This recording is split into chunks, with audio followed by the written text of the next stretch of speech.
ሰላም ጤና ይስጥልን እጅጉን የተወደዳችሁና የተከበራችሁ የአዲስ ስፖርት ቤተሰቦቻችን እንደምን አላችሁልን? ከእናንተው ከሆነው ከአዲስ ስፖርት የዩቲዩብ ቻናላችን አዳዲስ ስፖርታዊ ጉዳዮችን ልናካፍላችሁ እነሆ ዛሬም በድጋሚ ተገናኘን። ስለምታደምጡን፣ ስለምትከታተሉን፣ ቆይታችሁን ከኛ ጋርም ስለምታደርጉ እጅጉን ከልብ አድርገን ነው የምናመሰግነው። በዛሬ ፕሮግራማችን የተለያዩ ስፖርታዊ ጉዳዮችን፣ የተለያዩ አዳዲስ መረጃዎችን ወደ እናንተ እያደረሰን ቆይታን የምናደርግ ይሆናል። ከነዚህ መካከል ትልልቆቹን የአውሮፓ ክለቦች የተመለከቱ እጅግ በርከት ያሉ ስፖርታዊ ጉዳዮችን እያነሳን ነው ቆይታን የምናደርገው። ፉአድ ባሩ ፕሮግራሙን እየመራው ከእናንተ ጋር ቆይታን አደርጋለሁ። ቪዲዮአችንን ላይክ ቻናላችንንም ሰብስክራይብ እያደረጋችሁ እናንተም ቆይታችሁን ከኛ ጋር እንድታደርጉ በአክብሮት እጋብዛችኋለሁ። በዛሬ ፕሮግራማችን የማንቸስተር ዩናይትድን፣ የአርሰናል፣ የቼልሲ፣ የሊቨርፑል፣ የማንቸስተር ሲቲን፣ የሪያል ማድሪድን፣ የባርሴሎናን ጨምሮ በርከት ያሉ የዝውውር ጉዳዮችን እናነሳሳለን። ከኛ ጋር እንድትቆዩ በአክብሮት እጋብዛለሁ። ፉአድ ባህሩ ከመላው የስቱዲዮ ባለሙያዎች ጋር በመሆን የዛሬውን ፕሮግራም እየመራው ቆይታን አደርጋለሁ። ከመሸጋገሪያ በኋላ በድጋሚ ተመልሰን እንገናኛለን። አብረን እንቆይ።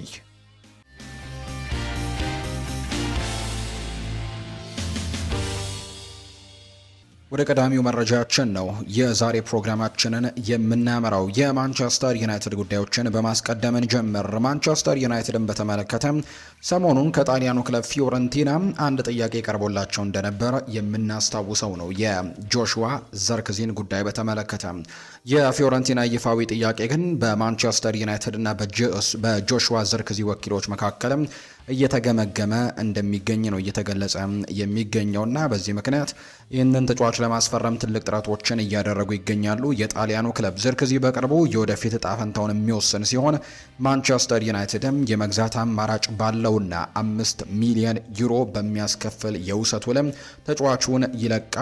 ፊዮረንቲናም የተጫዋቹን ደሞዝ ይሸፍናል ተብሎ እንደሚጠበቅ ነው ፋብሪሲዮ ሮማኖ መረጃውን ይፋ እያደረገ እንደሚገኝ ዘገባው የጠቆመው። አትሌቲኮ ማድሪድም ስለ ጆሹዋ ዘርክዚ ጠይቀው ነበር። በተለይ አትሌቲኮ ማድሪዶች ከሁሊያን አልቫሬዝ ጋር በተያያዘ አሁንም ምንም እርግጠኛ የተኮነበት ጉዳይ ስለሌለ ወይም ተጫዋቹ የመቆየቱና የመልቀቁ ጉዳይ እስካሁን ምንም እርግጠኛ የሆነ መረጃ ስለሌለው ተጫዋቹን እንግዲህ ለማስፈረም ጥረቶችን አትሌቲኮ ማድሪዶችም ዘርክዚን ለማስፈረም ጠይቀው የነበረ ቢሆንም ተጫዋቹ ግን ወደ ጣሊያን ማምራትና ፊዮረንቲናን መቀላቀል ይመርጣል። ወደ ስፔን አምርቶ አትሌቲኮ ማድሪድን ከመቀላቀል ብሏል ማቴዎ ሞሬቶና በዚህ ምክንያትም እንግዲህ ማንቸስተር ዩናይትድ ተጫዋቹን ለመሸጥ ሊስማሙ የሚችሉበት እድሉ እንዳለ ነው እየተገለጸ የሚገኘው። ሌላኛው ሰርጂ gnabry በቻምፒየንስ ሊግ ድልድል ከማንቸስተር ዩናይትድ ጋር ስለመደልደሉ ሀሳቡን ተናግሯል። ማንቸስተር ዩናይትድ እያደገና እየተሻሻለ ያለ ቡድን ነው። በዚህም በጣም ድንቅ በሆነ ስቴዲየም ታላቅ ፍልሚያ እንደምናደርግ ተስፋ አደርጋለሁ ሲልም ጭምር ነው ሰርጂ gnabry የባየር ሚኒኩ ተጫዋችም ሀሳቡን እየሰጠ የሚገኘው። ሌላኛው እንግዲህ ፋብሪሲዮ ሮማኖ ስለ ማንቸስተር ዩናይትድ የግራ ተከላካይ ፊርማ አንዳንድ ጉዳዮችን አጋርተዋል። ማንቸስተር ዩናይትድ አሁንም የግራ ተከላካይ ቦታን ለመሸፈን እየሞከረ መሆኑን ላረጋግጥላችሁ እችላለሁ ሲል ነው ፋብሪሲዮ ሮማኖ የሚናገረው። በመጨረሻም እንደ ባልዴ ያለም ትልቅ ስም ያለው ባይሆንም እንኳን እንግዲህ ሌሎች ተጫዋቾችን ራሳቸውን ያሳዩና ቡድኑን ሊያግዙ የሚችሉ ተጫዋቾችን ግን ቢያመጡ አይደንቀኝም ሲልም ጭምር ነው የተናገረው። ዩናይትድ በተለይ ከጆርጅ ሜንዴዝ ጋርም ከአንድ ሳምንት በፊት ውይይት አድርጎ ነበር። ነገር ግን ስምምነቱ በጣም ውድ ይሆንበታል ተብሎ ይታሰባል። የአሌሃንድሮ ባልዴን ዝውውር ለማጠናቀቅ የዝውውር ክፍያውም ሆነ ደሞዙ ከፍተኛ ነው። በዚህ ጊዜ ማንቸስተር ዩናይትድ ይህንን ስምምነትም አያደርግም። ሁኔታው ከተቀየረ ግን ምናልባት እናሳውቃቸዋለን ሲል ነው ፋብሪሲዮ ሮማኖ መረጃውን እየተናገረ የሚገኘው። ነገር ግን ለማነጻጸር ዩናይትድ እንደ ሰርጂ ሬግሎን አይነት ዝውውሮችን ሊፈጽም ይችላል። ተመሳሳይ አይነት ተጫዋችም ልምድ ያለው የግራ ተከላካይ ለማምጣት ሊሞክሩ ይችላሉ። በቡድን ውስጥ ተነሳሽነትን ሊፈጥር የሚችል ዩናይትድ አሁን ላይ የዚህ አይነት አማራጮችን እያሰሰ እንደሚገኝ ነው እየተረዳው ያለውት ሲልም ነው እየተናገረ የሚገኘው። ፋብሪሲዮ ሮማኖ ነው ይህንን መረጃ ይፋ እያደረገ የሚገኘው። ማንቸስተር ዩናይትድ ወደ ተሻለ ደረጃ ለመድረስ ሌላ አጥቂ ያስፈልገዋል ብለዋል የቀድሞው የኒውካስል ዩናይትድ አጥቂ የሆነው አለን ሺረር ሲናገር። የቀድሞው የእንግሊዝ ብሔራዊ ቡድን አጥቂ አለን ሺረር በዩናይትድ አጠቃላይ የቡድን ስብሰባ ላይ እንዲሁ ስብስብ ላይም ሀሳቡንም ሰጥቷል። ዩናይትድ ወደሚቀጥለው ደረጃ ከፍ ለማለት ሌላ አጥቂ የሚያስፈልገው ይመስለኛል ሲል ነው አለን ሺረር የሚናገረው። አክሎም ክለቡ በተከላካይ ክፍሉ ላይ ጠንካራ ነው ብዬ አላሰበም። በተመሳሳይ ደግሞ በክላሲክ ነምበር 9 ላይ ወይም የፊት መስመር አጥቂ ላይ ቦታ ላይ ክፍተቶች እንዳሉበት ነው ማምነው ሲልም ጭምር ይናገራል። ስለ ቤንጃሚን ሼስኮ ሲናገር በግልጽ እንደሚታየው ቤንጃሚን ሼስኮ በጥሩ ፎርም ላይ አልነበረም። በሁለተኛው አጋማሽ ተቀይሮ ገብቶም ጥሩ እድሎችን አምክኗል። ስለዚህም በኔ እይታ ቡድኑ በምርጥ ደረጃ ላይ ለመፎካከር ሌላ የፊት አጥቂ ማምጣት የሚያስፈልገው ይመስለኛል። ማንቸስተር ዩናይትድ በትልቅ ደረጃ መፎካከርን አሁንም የሚያስብ ከሆነ ሲል ነው ሀሳቡን እየተናገረ የሚገኘው። አለን ሺረር ነው ይህንን ሀሳብ የሰጠው። የካሪንግተን ምርቆች በዚህ ዓመት በውሰት ሊለቁ እንደሚችሉ እየተነገረ ነው። እንደ ሳሙኤል ሉሃረስት ዘገባ ከሆነ አሁን ላይ የካሪንግተን ምርቆች ሊለቁ ይችላሉ ተብሎ ይታሰባል። ለምሳሌ ያክል ሃሪ አማስ እና ቶቢ ኮሊየር በዚህ ዓመት በቂ የመጫወቻ ጊዜያቶችን ለማግኘት ወደ ሌላ ክለብ በውሰት ሊለቁ እንደሚችሉ ነው እየተነገረ የሚገኘው። ዌስት ብሮሚች አልቢዮን የ22 ዓመቱን የማንቸስተር ዩናይትድ አማካይ ቶቢ ኮሊየርን ለማስፈረም በይበልጥ ደግሞ የተማመኑ ሲሆን የ19 ዓመቱ ሃሪ አማስ በቋሚነትም የመልቀቁ ዕድል አነስተኛ ቢሆንም አሁን ላይ በውሰት ሊወጣ ይችላል ተብሎ እንደሚጠበቅ ነው የመረጃ ምንጩ ይፋ ያደረገው። በአሁኑ ሰዓት ከሉክ ሾ በመቀጠልም የዩናይትድ ሁለተኛው ንጹህ የግራ መስመር ተከላካይ እንደሆነ ይታወቃል ሃሪ አማስ እና ሌሎች ተጫዋቾች የሚመጡ ከሆነ በተለይ በዛ ቦታ ላይ በውሰት መልቀቁ የተሻለ አማራጭ ተደርጎ ሊቆጠር እንደሚችል ነው እየተነገረ የሚገኘው። ወይን ማርክ ሩኒ ማንቸስተር ዩናይትድ ለኢፕስዊች ታውኑ ጨዋታ ጥሩ ነው ብሎ የሚያስበውን አስተላለፍ አጋርቷል። እኔ በሆን ኖሮ እንግዲህ ሾውን ትቼም ዶርጉን ግራ ተመላላሽ ላይ አደርገው ነበር ሲል ነው ወይን ማርክ ሩኒ የተናገረው። ቡድኑ ትንሽ ጠበኛ እንዲሆን እፈልጋለሁ። ሉክ ሾ ደግሞ ሁሉንም ጨዋታዎች ይጫወታል ብለህ የማትገምትበት ወይም የምትተማመንበት ጊዜ አይደለም ሲልም ነው የተናገረው። ስለዚህም ከአዲስ አዳጊ ቡድን ጋር በሜዳ ስትጫወት ዶርጉን ግራ ተከላካይ ማድረግ ያስፈልጋል ሲልም ይናገራል። በሃል ሲቲው ጨዋታ ዶርጉን ከማስወጣት ይልቅ ወደ ኋላ ተስቦ ፉልባክ እንዲሆን አድርገው ነበር። ከዚያም ኩኛን ግራ ክንፍ ላይ ራሽፈርድን ደግሞ የፊት መስመር አጥቂ አድርጌ አጫውታቸው ነበር ሲል ነው ወይን ማርክ ሩኒ የተናገረውና በኢፕስዊች ታውኑ ጨዋታ ላይም እንደዚህ አይነት ነገሮችን አሰልጣኝ ማይክል ካሪክ መሞከር አለበት ሲልም ጭምር ነው እየተናገረ እንደሚገኝ ዘገባዎች እየወጡ የሚገኙት።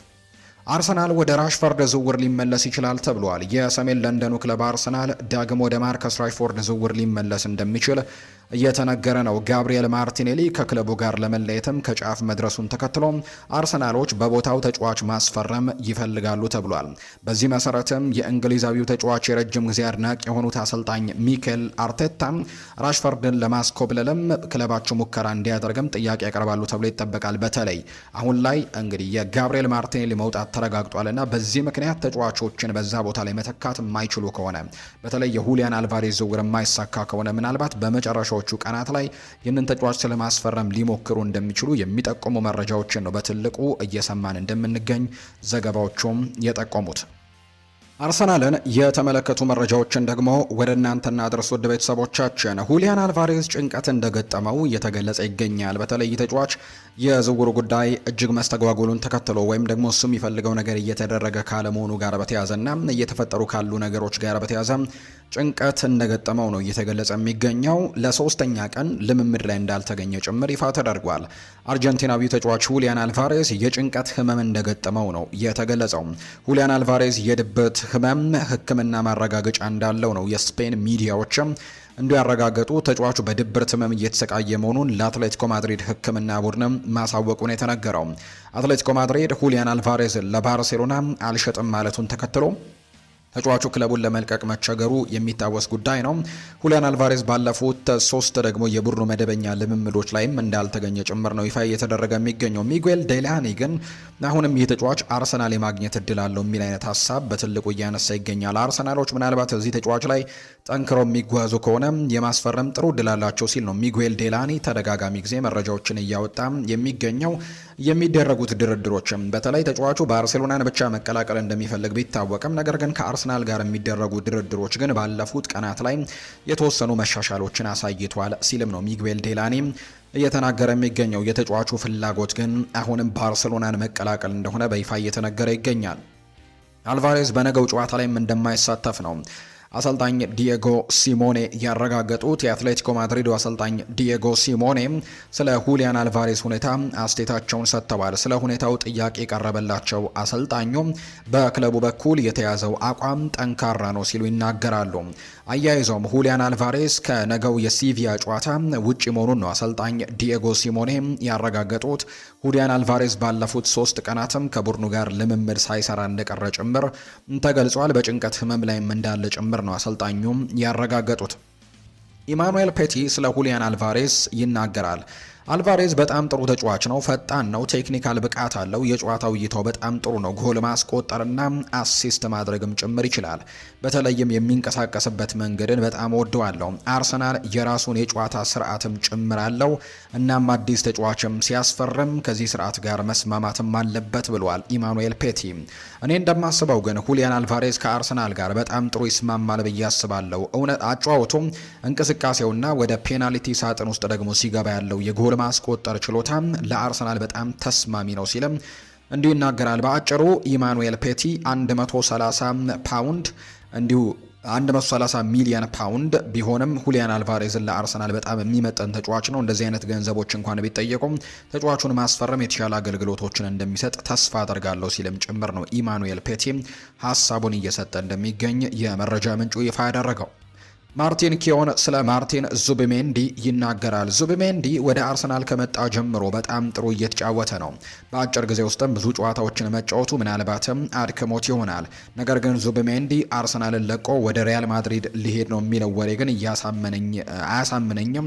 አርሰናል ውስጥም ይቀጥላል ብዬ ነው የማስበው ሲል ነው ማርቲን ኪዮን ስለ ማርቲን ዙቢሜንዲ የተናገረው። እንግዲህ ዙቢሜንዲ በዚህ የክረምት ተጫዋቾች የዝውውር መስኮት ብሩኖ ጊማሬሽ ይህንን ቡድን መቀላቀሉን ተከትሎ ከዛ ውጭ ደግሞ አምና በመጨረሻዎቹ አካባቢዎች ላይ ዙቢሜንዲ መዳከሙን ተከትሎ ከዛ ውጭ ደግሞ ተጫዋቹ ሉዊስ ስኬሊ ደግሞ ጥሩ አቋም ላይ መገኘት ዙቢሜንዲን ተጠባባቂ ወንበር ላይ ምናልባት በዚህ ውድድር ዓመት ረጅም ጊዜያቶችን ተጠባባቂ ወንበር ላይ እንዲያሳልፍ ሊያደርገው ይችላል የሚሉ ግምቶች በትልቁ እንዲወጡ እያደረገ ይገኛል እና በዚህ ምክንያትም በቀጣይ ይህንን ተጫዋችም የማስፈረም ፍላጎት ያለው ቼልሲ ትልቅ እንቅስቃሴን ያደርጋሉ። የበርካቶች አይጠብቁትም። ነገር ግን በአርሰናል የመቆየት እድሉ በጣም ሰፊ እንደሆነ ነው እየተገለጸ የሚገኘው።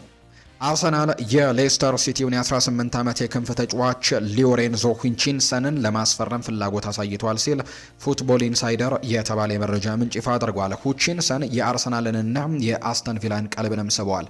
ላትሲዮም ስለ ተጫዋቹ እንደጠየቀ ነው የመረጃ ምንጩ ይፋ ያደረገው። ሌስተር ሲቲ ከሻምፒየንሺፕ ወደ ሊጓን ከወረደ በኋላ በገንዘብ ጫና ውስጥ ስላለ ለሁቺንሰን የሚቀርቡ ጥያቄዎችንም ለመስማት ፈቃደኛ ይሆናል ተብሎ ይጠበቃል። በዚህ ምክንያትም ይህንን ተጫዋች ለማስፈረም ትልቅ ጥረቶችን እያደረገ ይገኛል አርሰናል። የቸልሲን መረጃዎች ደግሞ እንንገራችሁ። ምን እንደሚፈጠር አይታወቅም ብሏል አሰልጣኝ ቻቪ አሎንዞ።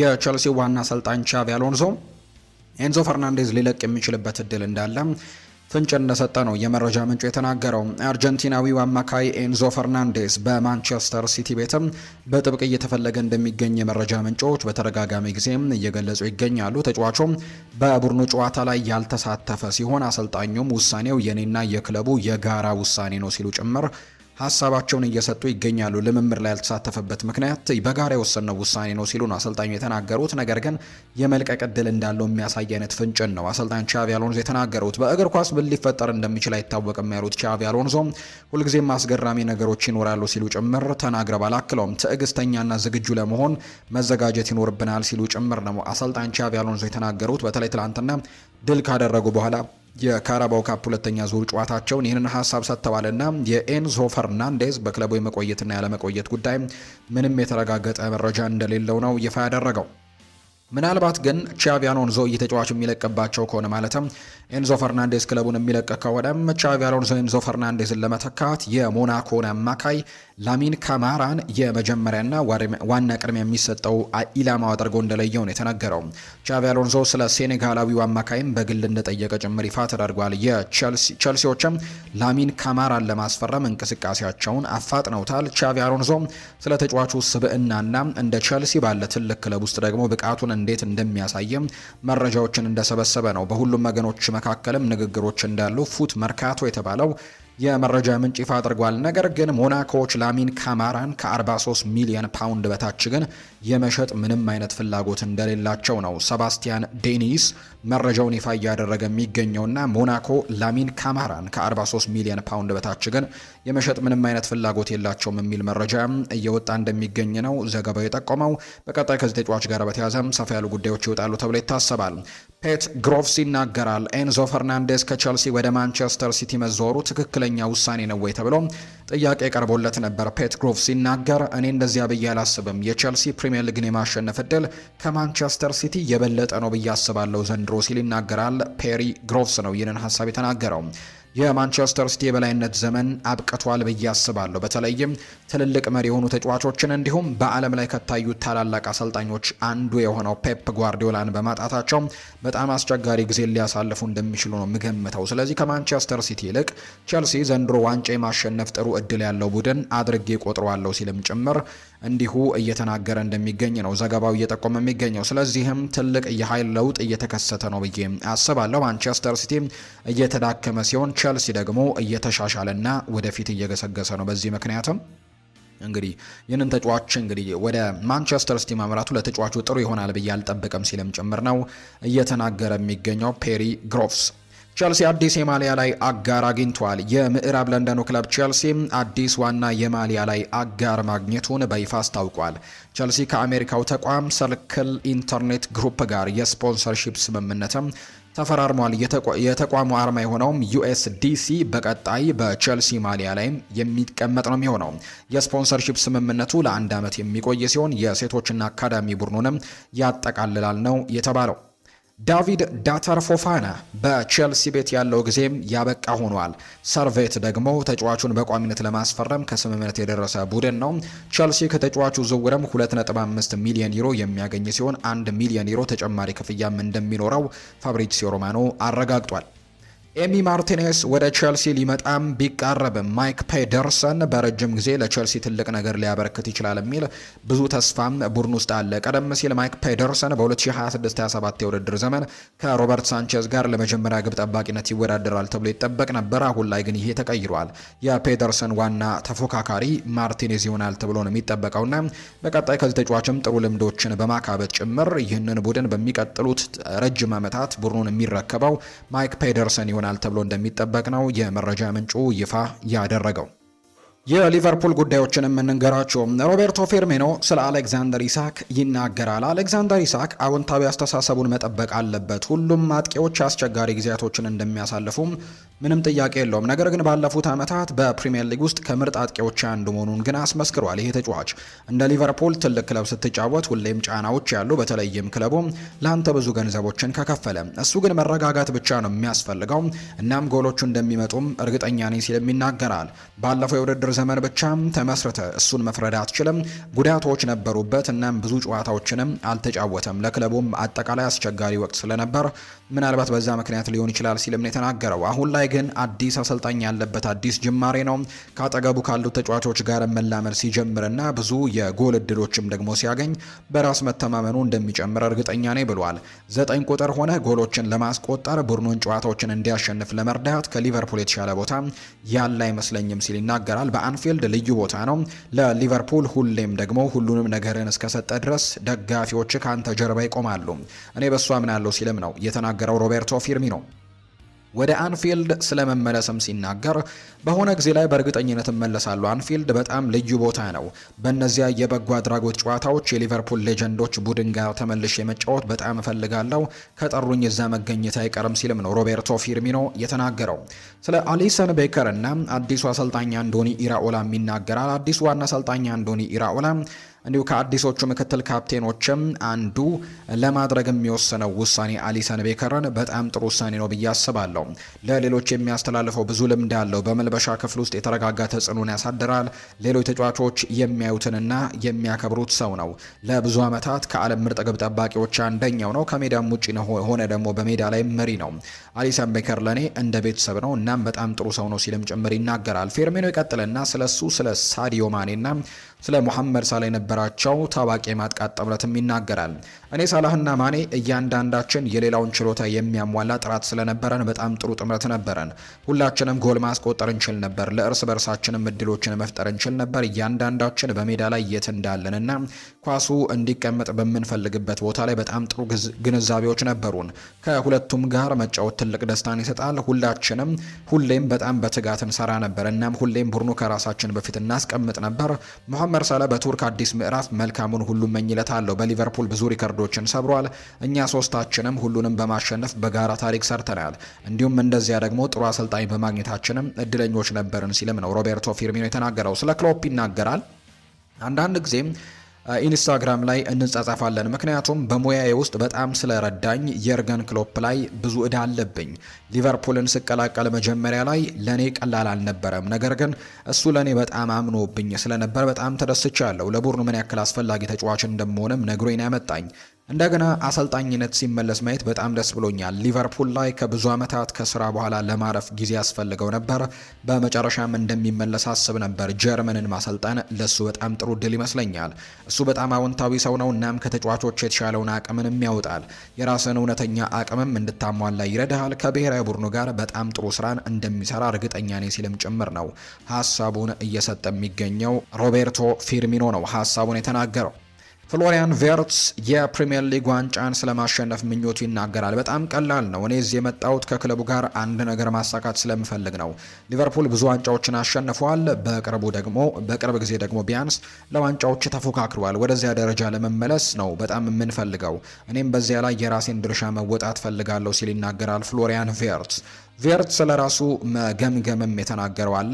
ሁሌም በጣም ራሴን እተቻለሁ። በዓለም ላይ ከምርጥ ተጫዋቾች አንዱ መሆንና ከፍተኛውን ደረጃ መድረስም ከፈለክ ይህ አስፈላጊ ነው ብዬ አስባለሁ። ይሄ ሁሌም ግቤ ነበር ሲል ይናገራል። ስለዚህም ሁሌም ለራስህ እውነተኛ መሆንና ራስንም በትክክል መገምገም አለብህ። በደንብም ያልሰራኸውንና ማሻሻል ያለብህን ነገር መመልከትም አለብህ ሲል ይናገራል። ስለዚህም በዚህ ጉዳይ ላይ ሁሌም ለራሴ እውነተኛ ነኝ። በእርግጥም አንድ ነገር በብዙ ቀናት ውስጥ ሳምንታቱም ማሰብ አያስፈልግም። ምክንያቱም እዚህ ነገሮች በየቀኑ ወደፊት ይሄዳሉ። በፍጥነት ራስን ከፍ ማድረግና በራስ ማመንም እንዲሁ ደግሞ ከራስ የተሻለውን ማውጣት መቻል ይኖርብሃል ሲል ነው ፍሎሪያን ቬርትስ እየተናገረ የሚገኘው። ሪያል ማድሪድን የተመለከቱ መረጃዎችን እናንሳ። የዦዜ ሞሪኒዮ አሁናዊ ዋና ዓላማው የተከላካይ ክፍሉን ማጠናከር እንደሆነ ይፋ ተደርጓል። ማርካ እንደዘገበው ከሆነ በሪያል ማድሪድ የማጥቃት ጨዋታ ደስተኛ ቢሆንም ቡድኑ ግን ባለፉት ጨዋታዎች የተቆጠሩበት ጎሎች ግን እንዳልተመቹት ነው ማርካ የተባለ የመረጃ ምንጭ ይፋ እያደረገ የሚገኘውና መከላከሉን በደንብ ማጠናከር እንዳለበት ይሰማዋል ብሏል የመረጃ ምንጩ። አርሰናሎች ኤንድሪክ ፊሊፔን ለማስፈረም ከሪያል ማድሪድ ጋር የመጀመሪያ ደረጃ ንግግሮችን እንዳደረጉ ነው አሌክስ ክሩክ መረጃውን ይፋ ያደረገው። ኬሊያን ምባፔና የተቀሩት የሪያል ማድሪድ የመልበሻ ክፍል አባላትም ዋንጫዎችንና ግላዊ ሽልማቶችን ማግኘት የሚቻለው በቡድን ስራ ብቻ እንደሆነ ተረድተዋል። ሞሪኒዮ አንድነትን የሚለውን ቁልፍ ቃልም በዚህ ቡድን ውስጥ ለማስረጽም ጥረት ያደረገው ይህንኑ ነበር። የቀደሙት አለመግባባቶች ጠፍተዋል። ቡድኑ ደግሞ እስካሁን ባደረጋቸው 2 ኦፊሻላዊ ጨዋታዎች ላይም የታየው ጥሩ መጣጣምና እድገትም ይህንን ያረጋግጣል ብሏል ሆሴ ፌሊክስ ዲያስ መረጃውን ሲያጋራ። ማይክል ኦሊሴ የክለቡ ከፍተኛ ተከፋይ ሊሆን እንደሆነ ይፋ ተደርጓል። ባየር ሚኒክ የፈረንሳዊውን የፊት መስመር ተሰላፊ ማይክል ኦሊሴን ኮንትራት ለማራዘም ማሰባቸው ይፋ ተደርጓል። ባየር ሚኒክ ለኦሊሴ የክለቡ ከፍተኛ ተከፋይ የሚያደርገውን ውልም ማቅረብ እንደሚፈልጉ ነው የተገለጸው። ኦሊሴ በአሁኑ ሰዓትም ጉርሻን ጨምሮ ዓመታዊ 16 ሚሊዮን ዩሮ ክፍያ እንደሚያገኝ እየተነገረ ነው። ባየር ሚኒክ ማይክል ኦሊሴን በየትኛውም ገንዘብ መሸጥ እንደማይፈልግ በዚህ ክረምት ማሳወቁ የሚታወስ ጉዳይ ነው። ሪያል ማድሪድ ይህንን ተጫዋች ለማስፈረም በጣም ትልቅ ጥረቶችን አድርገው ነበር፣ ነገር ግን ሳይሳካላቸው እንደቀረም እናስታውሳለን። አሁን ላይ ይህንን ተጫዋች ለማስፈረም ግን የትኛውም ክለብ እየተንቀሳቀሰ አይደለም። ይልቁንም ባየር ሚኒክ ኮንትራቱን ለማራዘም ትልቅ ጥረቶችን እያደረገ ነው። ለቶተናም መዘጋጀት ከባድ ነው ብለዋል የኒውካስል ዩናይትዱ አሰልጣኝ ማቲያስ ጄሼሊ ሲናገሩ። ለቶተናሙ ጨዋታ መዘጋጀት ፈተና እንደሆነባቸው ተናግረዋል። ቶተናም ተጫዋቾችን ማስፈረሙን ገፍቶበታል ያሉት አሰልጣኙ ለእኛ ዝግጅትም ከባድ ሆኗል ሲሉ ተደምጠዋል። አዳዲስ ተጫዋቾች ሲመጡ ብዙ ነገሮች ይለወጣሉ። ስለዚህም እሱን ለመቅጠም ደግሞ የመዘጋጀት ነገሮችን የበለጠ ያወሳስባል ብለዋል። ቶተናም በዚህ ክረምት የዝውውር መስኮት በርካታ ገንዘቦችን በማውጣትም 8 ተጫዋቾችን ማስፈረሙ ይታወሳል። እነ ዣን ፖል ቫን እነ ማርኮስ ሴንሲ፣ እነ አንድሪው ሮበርትሰን፣ እነ ማቴዎስ ፈርናንዴስ፣ እነ ሳንድሮ ቶናሊ፣ ኦማር ማርሙች ከዛ ውጭ ደግሞ የሳቪኒዮንም ዝውውር ማጠናቀቃቸውን እናስታውሳለንና በጣም በርከት ያሉ ዝውውሮችን ያደረጉትና እንደዚህ አዳዲስ ተጫዋቾችን በጨመሩ ጊዜ ሁሉ እኛ ደግሞ ለነሱ ለመዘጋጀት አስቸጋሪ እያደረገብን ነው ሲል ነው ማቲያስ ጄሻይል ሀሳቡን እየሰጠ እንደሚገኝ ዘገባው የጠቆመው። ጄሚ ቫርዲ የስርጭት ባለመብት ሆኗል። የቀድሞ ሌስተር ሲቲ አጥቂ ጄሚ ቫርዲ በእንግሊዝ የጀርመን ቡንደስሊጋ የቀጥታ ስርጭት ባለመብት ሆኗል። ጄሚ ቫርዲ የጀርመን ቡንደስሊጋ ጨዋታዎችን በዩቲዩብ ቻናሉ እንዲያስመለክትም ተነግሯል። ጄሚ ቫርዲ በዚህ ዓመት 7 የጀርመን ቡንደስሊጋ የአርብ ምሽት ጨዋታዎችን በዩቲዩብ ቻናሉ ላይ ያሰራጫል። ጄሚ ቫርዲ ዛሬ ምሽት ለምሳሌ ባየር ሚኒክ ከስቱትጋርት በሚያደርጉት ጨዋታ ስርጭቱን ይጀምራል ተብሏል። በዚህ ዓመትም 7 ጨዋታዎችን እንደሚያስተላልፍ ነው የተነገረው። ኢንተር ማያሚ አዲስ አሰልጣኝ ሾሟል። ኢንተር ማያሚ የቀድሞውን የሊዮኔል ሜሲ የቡድን አጋር ኬሊ ጎንዛሌዝን በአሰልጣኝነት ማስፈረማቸውን ወይም መሾማቸው ነው ይፋ የተደረገው። ክለቡ አሰልጣኝ ሃቪየር ማስኬራኖን ክለቡን ከለቀቁ ወዲህ በጊዜያዊ አሰልጣኝነት እየተመራ ነበር። ይህን ተከትሎ አርጀንቲናዊው አሰልጣኝ ኬሊ ጎንዛሌዝም ቡድኑን በኃላፊነት ተረክበውታል። ኬሊ ጎንዛሌዝ እና ሊዮኔል ሜሲ በአርጀንቲና ብሔራዊ ቡድን በጋራ ተጫውተው ያውቃሉ። በወቅቱ ሊዮኔል ሜሲ የአርጀንቲና የመጀመሪያ ጨዋታውን ሲያደርግ እንዲሁ ኬሊ ጎንዛሌዝ ደግሞ የአርጀንቲና የመጨረሻ ጨዋታውን ሲያደርግ ነበር አንድ ሜዳ ላይ በጋራ የተጫወቱት። እንግዲህ አሁን ደግሞ በአሰልጣኝነትና በተጫዋችነት የሚገናኙበት ጊዜ እንደሆነ እየተገለጸ ነው የሚገኘው። የተወደዳችሁና የተከበራችሁ ቤተሰቦቻችን ለዛሬ ያዝንላችሁ አዳዲስ ስፖርታዊ ጉዳዮቻችን እነዚህን ይመስላሉ። ስላደመጣችሁን፣ ስለተከታተላችሁን፣ ቆይታችሁን ከኛ ጋርም ስላደረጋችሁ እጅግ ከልብ አድርገን እናመሰግናለን። ፉአድ ባህሩ የዛሬውን ፕሮግራም እየመራው ከእናንተ ጋር ቆይታን አድርግ ያለው የተለያዩ ርዕሰ ጉዳዮችን ያካፈልንበት የዛሬ ፕሮግራማችንም ይህን ይመስል ነበር።